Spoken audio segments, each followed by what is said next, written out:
안녕하셨어요? 4월 27일 월요일 5분 묵상 시작합니다. 오늘 말씀은 갈라디아서 6장 1절부터 5절까지 말씀이에요. 같이 읽어볼까요? 형제자매 여러분, 어떤 사람이 어떤 죄에 빠진 일이 드러나면 성령의 인도하심을 따라 사는 사람인 여러분은 온유한 마음으로 그런 사람을 바로 잡아주고 자기 스스로를 살펴서 유혹에 빠지지 않도록 조심하십시오. 여러분은 서로 남의 짐을 져 주십시오. 그렇게 하면 여러분이 그리스도의 법을 성취하실 것입니다. 어떤 사람이 아무것도 아니면서 무엇이 된 것처럼 생각하며 그는 자기를 속이는 것입니다. 각 사람은 자기 일을 살펴보십시오. 그러면 자기에게는 자랑거리가 있더라도 남에게까지 자랑할 것은 없을 것입니다. 사람은 각각 자기 몫의 짐을 져야 합니다. 갈라디아서 6장 말씀인데요. 갈라디아서는 바울이 갈라디아 교회에 보낸 편지예요. 근데 편지를 보낸 목적이 있겠죠. 대부분의 바울 서신은 바울이 기도하며 세운 교회에서 문제가 있었을 때 그 문제에 대답을 주기 위한 편지거든요. 그럼 어떤 문제가 있었을까? 갈라디아서를 읽어보면 가장 잘 알려진 본문 중에 하나가 5장에 나온 성령의 열매 본문이죠. 실은 성령의 열매 본문은요, 우리가 살아가는 삶의 열매에 대해서 육적인 열매에 나온 죄와 그리고 성령의 열매, 근데 모두 다 다른 열매에 대해서 가르쳐줘요. 그리고 성령의 열매 5장 본문은요, 이렇게 마무리를 짓니다. 같이 읽어볼게요. 우리가 성령으로 삶을 얻었으니 우리는 성령이 인도해 주심을 따라 살아갑시다. 우리는 잘난 체 하거나 서로 노엽게 하거나 질투하거나 하지 않도록 합시다. 그런 다른 열매를 가진 사람들, 그러니까 비교하거나 질투하지 말아라. 그리고 자연스럽게 6장으로 넘어와요. 6장은요, 조금 더 구체적으로 우리 가운데 죄에 빠진 사람, 문제가 있는 사람에 대한 이야기예요. 궁금하시죠? 한번 볼까요? 만약에 교회 가운데, 그리스도인 가운데 죄에 빠진 사람이 있다면 어떻게 해야 될까요?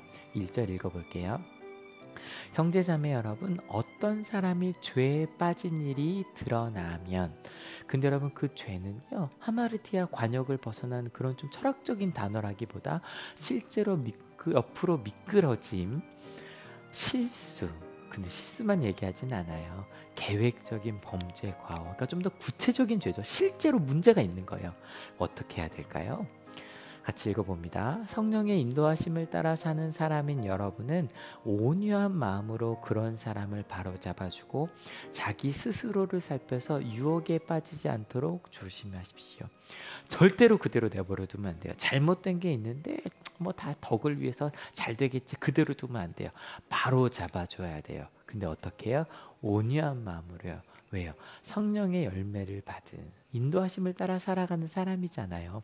문제가 있을 때 기억해 주세요. 온유한 마음으로 바로 잡아줘요. 이게 첫 번째예요.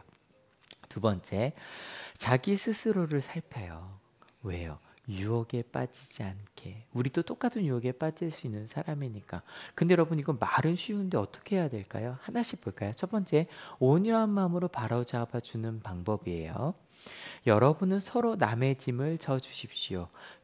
그렇게 하면 여러분이 그리스도의 법을 성취하실 것입니다. 여러분, 온유한 마음으로 바로 서로를 잡아주는 방법 뭐냐면 짐을 져주는 거예요. 여러분, 짐 언제 져요? 나는 조금 여력이 있어요. 근데 저 사람이 힘들어요. 그때 져주는 게 짐이에요. 여러분, 성령의 열매로 무언가 은혜가 생기고 할 수 있는 것들이 생겨요. 사랑과 희락과 화평과 그런 열매가 생겼어요. 그러니까 그렇지 않은 짐을 져줄 수 있어요. 누가 그러셨던 것처럼, 예수 그리스도께서 그러셨던 것처럼. 모두 다 다른 열매가 있잖아요. 그러니까 그 열매로 얻은 것들을 다른 사람들을 돌보아 주는 거죠. 저 사람은 저게 죄인지도 몰라요. 하지만 나는 알게 되었어요. 그러니까 도와줘요. 왜냐하면 아니까 어떻게 벗어나는지도 알겠죠. 어떤 길로 가야 되는지도 알겠죠. 여러분 기억하세요. 꼭 온유한 마음으로 서로 짐을 져주는 것. 그게 바로 잡아주는 거예요. 그럼 두 번째도 가야겠죠. 스스로를 살펴서 유혹에 빠지지 않는 것. 이건 무슨 얘기일까요? 여러분, 스스로를 살피지 않으면 저희는 속아요. 어떤 유혹에 빠지냐면요. 내가 무엇이나 된 것처럼, 누구처럼, 저처럼요. 목사가 대단한 것처럼 생각될 때가 있어요. 교사도 마찬가지죠. 집사, 권사, 장로가 돼서 뭔가 된 것 같아요. 왜냐하면 예수님의 제자가 되었잖아요. 예수님의 제자 무언가 됐어요.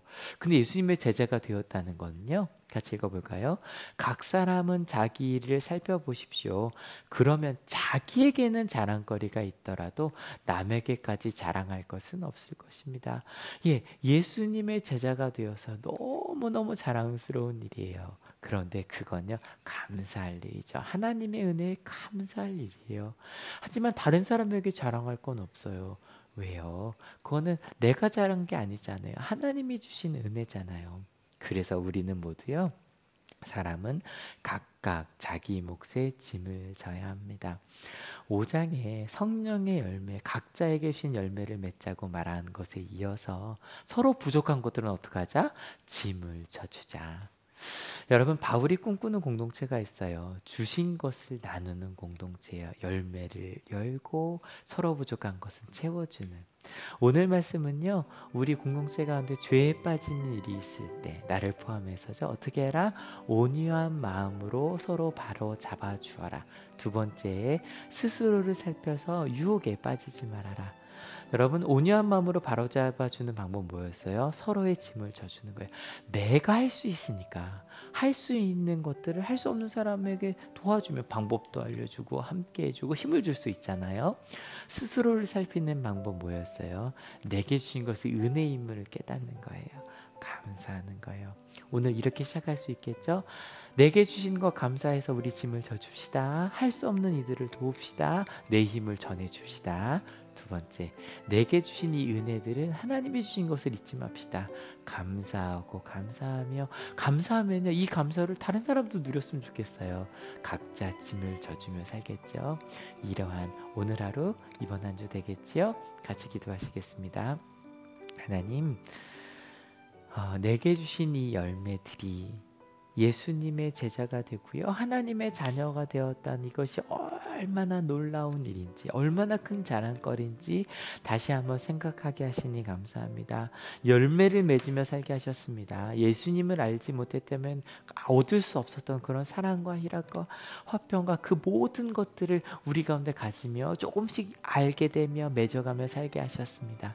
하나님, 그것을 감사하는 저희가 되게 하시고요, 주신 것이 있기 때문에 무언가 부족함이 보인다면 짐을 져주는, 채워주는, 그리고 방법을 알려주는 우리 공동체가 되게 하여 주셔서 감사합니다. 그리고 그것을 보았을 때 오히려 자기를 살펴서, 그리고 하나님이 주신 건데 오히려 하나님 앞에 감사의 마음이 커져가는 저희가 되게 하여 주시옵소서. 생각해보니 내게 부족함이 있을 때 우리 하늘교회 성도님들이 그렇게 해주셨네요. 그러니 오늘 하루도 함께하는 이들과 함께 은혜를 나누고, 그리고 서로를 도와주고, 그리고 자신을 살펴 서로 감사하는 오늘 하루가 되게 하실 줄로 믿습니다. 그렇게 서로의 짐을 져주며, 그리고 은혜에 감사하며 살겠다고 결단하는 하나님의 귀한 자녀들 머리 위에 예수 그리스도의 사랑과 하나님의 은혜와 성령 하나님의 인도하심이 지금으로부터 영원토록 함께하옵시기를 간절히 축원하옵나이다. 아멘.